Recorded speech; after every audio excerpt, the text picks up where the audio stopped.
Sobre todo, buen día. Este video prácticamente es toda la teoría de equilibrio químico que uno necesita saber. ¿Por qué motivo está adicionado como algo aparte? Por el hecho de que, eh, principalmente, al ser puramente teórico, no es necesario esta teoría para los ejercicios. Sí ayuda a saberla mucho, en especial la parte de QC, ayuda un poco, pero no es algo que uno dice, si no lo entiendo no puedo hacer los ejercicios. Incluso por ese mismo motivo este video está después de lo de equilibrio químico.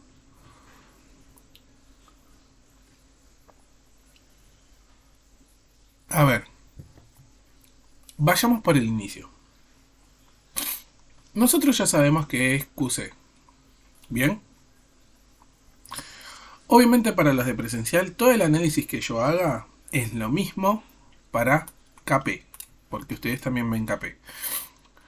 ¿Cuál es el tema? KC, de entrada nosotros lo calculamos todo. Recordemos que KC no depende, repito, no depende de nada más que de la reacción y de la temperatura. No depende de las concentraciones de las sustancias en el equilibrio. No, al contrario, las concentraciones de las sustancias en el equilibrio dependen de Kc. O sea, Kc es el que manda y dice, bueno, ustedes van a tener esta concentración. ¿Me explico? Hasta ahí bárbaro. Pero, ¿cuál es el tema y o problema?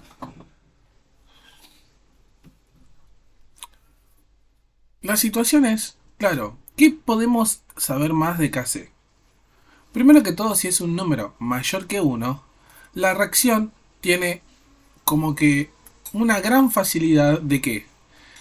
Tiene una gran facilidad de generar lo que sería productos o que en el equilibrio haya mayor concentración de productos. Tiene una gran facilidad, no digo que siempre exactamente va a ocurrir. Obviamente si yo planteo los datos de alguna forma rara o bizarra puede llegar a ocurrir al revés.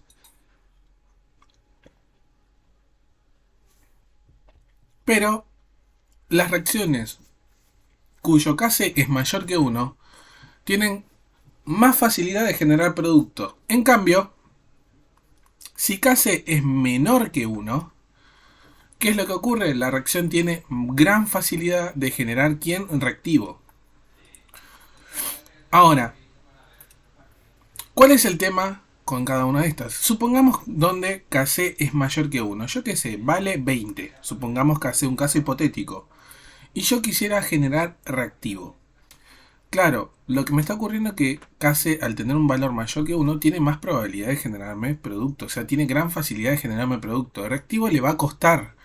Entonces, ¿qué va a ocurrir? Voy a tener que meter demasiado producto para poder desplazar la reacción hacia la izquierda.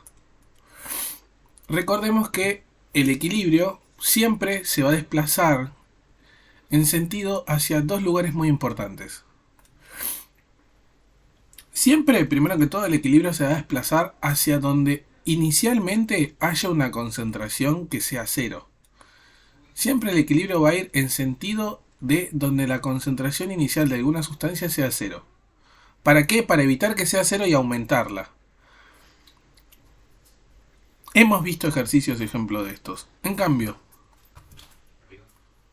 también puede desplazarse en sentido hacia donde haya concentraciones que están en deficiencia. O sea que hay menos de lo que correspondería según el equilibrio. O en sentido contrario a donde hay exceso. Repito, siempre en sentido contrario de donde hay exceso o donde hay deficiencia.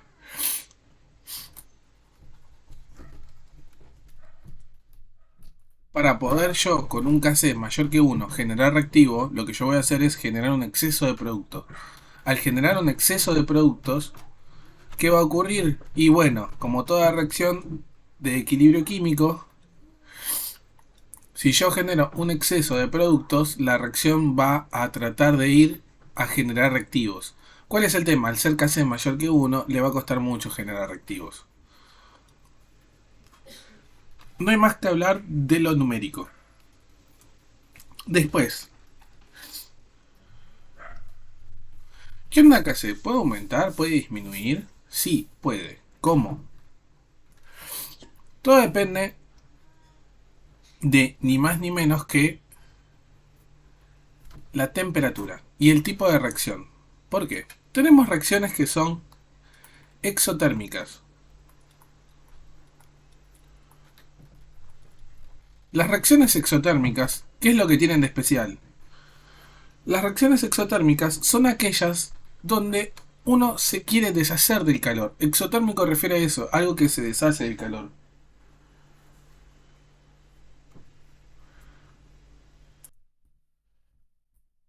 Un ejemplo de algo exotérmico somos nosotros en verano prácticamente. En verano nosotros nos queremos deshacer del calor, nos estamos muriendo de calor. Entonces, ¿qué hacemos? Liberamos calor. O sea, disminuimos nuestra temperatura para poder deshacernos de este calor. La cuestión es que no vamos exactamente a analizarlo desde el punto de vista de temperatura, sino que las reacciones exotérmicas son aquellas que liberan calor. Y vamos a escribirlo por las dudas.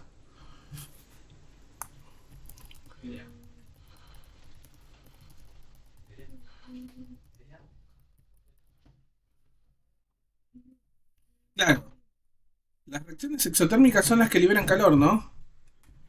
Bárbaro. ¿Qué pasa si un día de verano les prendo la estufa? Yo quiero creer que todos a esta altura pensaron lo siguiente: sos un hijo de puta, me cago de calor, no me ayuda.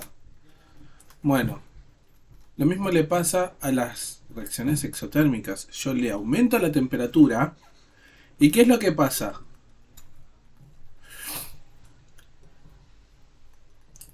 KC no se va a ver favorecido. Entonces, en lugar de aumentar, ¿qué va a ocurrir? Va a disminuir.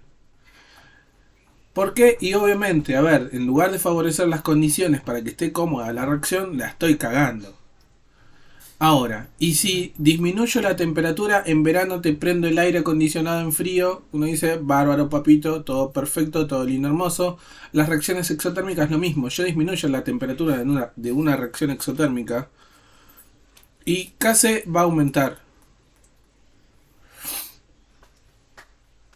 Ahora, así como tenemos las reacciones exotérmicas, también tenemos las reacciones endotérmicas. Las reacciones endotérmicas,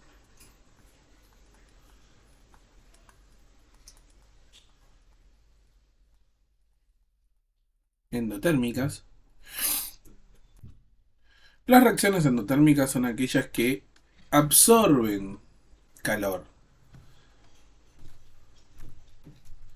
Un ejemplo, aunque no parezca de algo endotérmico, son los cubitos de hielo.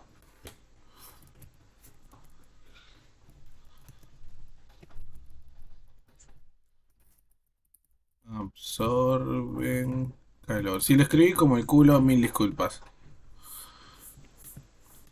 Los cubitos de hielo, aunque no parezcan, son sustancias endotérmicas. ¿Por qué? Porque absorben calor. Uno cuando saca el cubito de hielo de la heladera, lo que trata de hacer es absorber todo el calor que pueda. El agua en general trata de absorber todo el calor que pueda, sea en el estado que esté, siempre y cuando no esté en temperaturas mayores a la temperatura ambiente. Pero normalmente tiende a absorber calor. La cuestión endotérmico somos nosotros en invierno. En invierno. Perdón. Y si dijeron salud, gracias. En endotérmicos, en invierno, yo les prendo la estufa. ¿Los ayudo? Sí. Entonces, ¿qué ocurre? En las reacciones endotérmicas, si yo aumento la temperatura,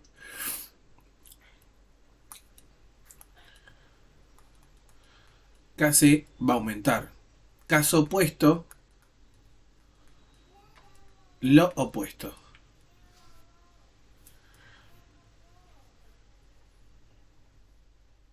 Uno dice, ok, bueno, ¿qué nos queda como moraleja? Como moraleja de la historia. Las reacciones exotérmicas, la temperatura y Kc son inversas. ¿Qué significa? Que si una aumenta, la otra disminuye. En exotérmicas, si alguna de las dos variables aumenta, la otra disminuye. En cambio, en endotérmica son directas. ¿Qué significa? Que si una aumenta, otra aumenta.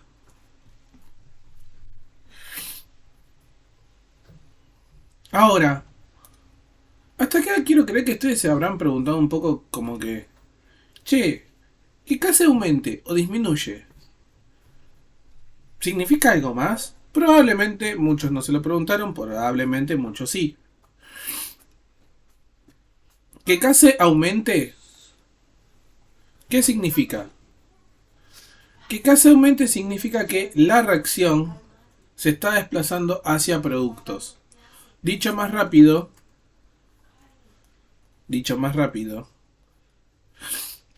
aumenta la concentración de productos y disminuye la de reactivos. En cambio, si Kc disminuye, disminuye la concentración de productos y aumenta la de reactivos.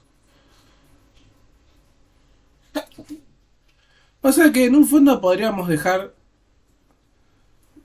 medio también ya como en regla que Kc con los productos tiene una relación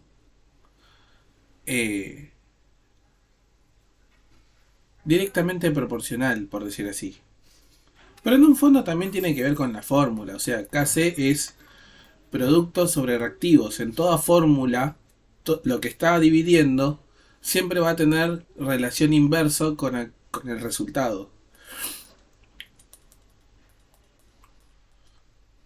La cuestión es que esto habría que conectarlo acá.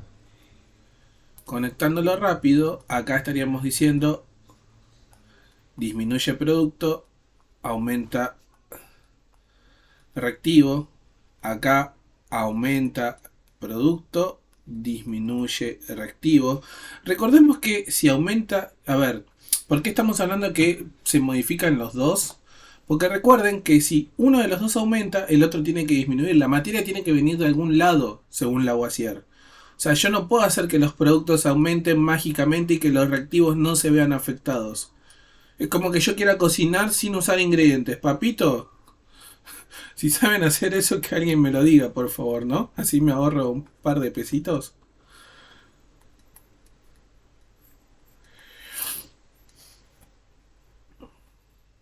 Pero bueno, ahí se lo apliqué. Por último y no menor, QC. QC, cociente de concentraciones. QC, como acabo de decir, es el cociente de concentraciones.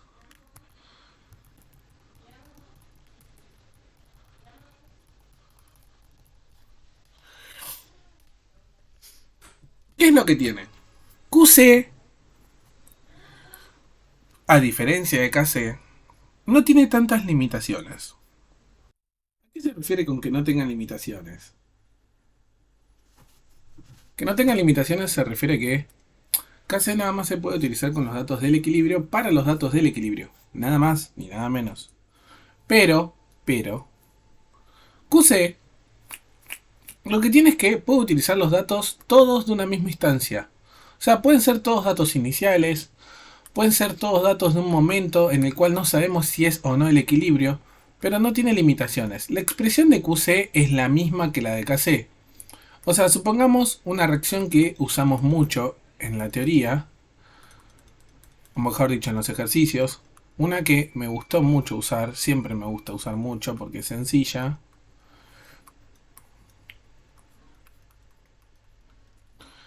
Claro, si yo escribo la expresión de Kc para esta reacción, nosotros ya sabemos que iría entre corchete HI al cuadrado sobre I2 sobre H2 por H2. Recordemos que las cosas se multiplican dentro de Kc. Bueno, QC va a tener exactamente la misma expresión. Pero la misma, patente la misma. ¿Cuál es la única diferencia? KC ya dijimos solamente para los datos del equilibrio. Hasta acá todo bárbaro. Pero QC, ¿cómo se usa? Normalmente cuando uno usa QC, para los de UA21, en una prueba pidieron que calculen QC, o sea, el cociente de concentraciones. Hace tiempo, en un segundo parcial, el segundo parcial, literalmente antes de la pandemia. Antes de que comience todo, en 2019. El ejercicio era nada más calcular el valor de QC. Fin. Pero, ¿qué ocurre?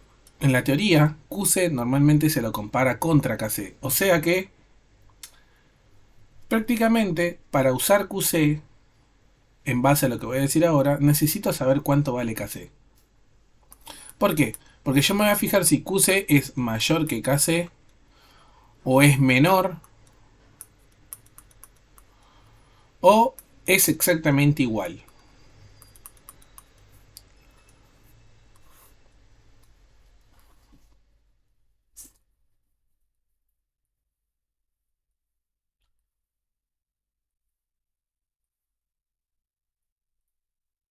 ¿Cuál es el tema? Si QC es mayor que KC, si QC es mayor que KC, lo que estoy teniendo es exceso de productos y deficiencia de reactivos. Ahora, si QC es menor, es al revés. Tengo deficiencia de productos, exceso de reactivos. Obviamente, en cada caso, para llegar al equilibrio, y bueno, para llegar al equilibrio en el caso de QC sea mayor que KC, tiene que aumentar la concentración de ¿qué? De reactivos. Por ende, como dijimos ya hasta ahora, tiene que disminuir la de productos. Ahora, esto en la química se expresaría como que la reacción va a desplazarse en sentido hacia los reactivos.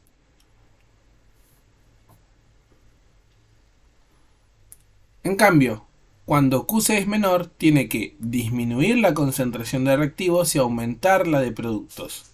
Esto en la química, como se dice, que la reacción va a desplazarse hacia los productos, hacia la derecha.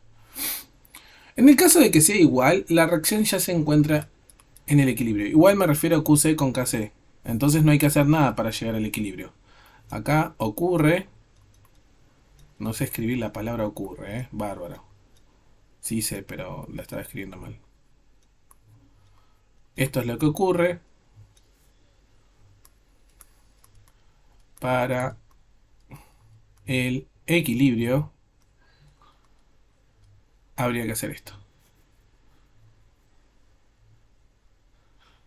Por último y no menor, algo que por ahí no dejé muy claro. En la expresión de KC solamente pueden ir aquellas sustancias que tengan aclarado entre paréntesis la G de gaseoso o la AC de acuoso o AQ, como le pongan. La cuestión es que las sustancias gaseosas o acuosas.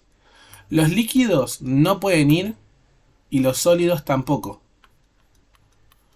Y lo más fuerte para los que están en CBC, en KP directamente solamente los gases.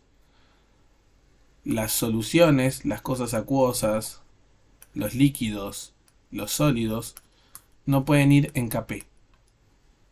Todo el análisis que yo acabo de hacer de QC con KC es lo mismo con QP y KP. Es exactamente lo mismo, lo digo en serio, o sea, no cambian un carajo los ejercicios casi. La realidad es que esta es toda la teoría a tener en cuenta. No es mucha, la mayoría fue oral, por decir así. Pero nada, hay que acordarse de todas estas cosas. Sin más que decir, chicos, este video ha terminado así. Es cortito porque, bueno, nada. Es prácticamente la teoría de equilibrio químico. Suerte en ácido base.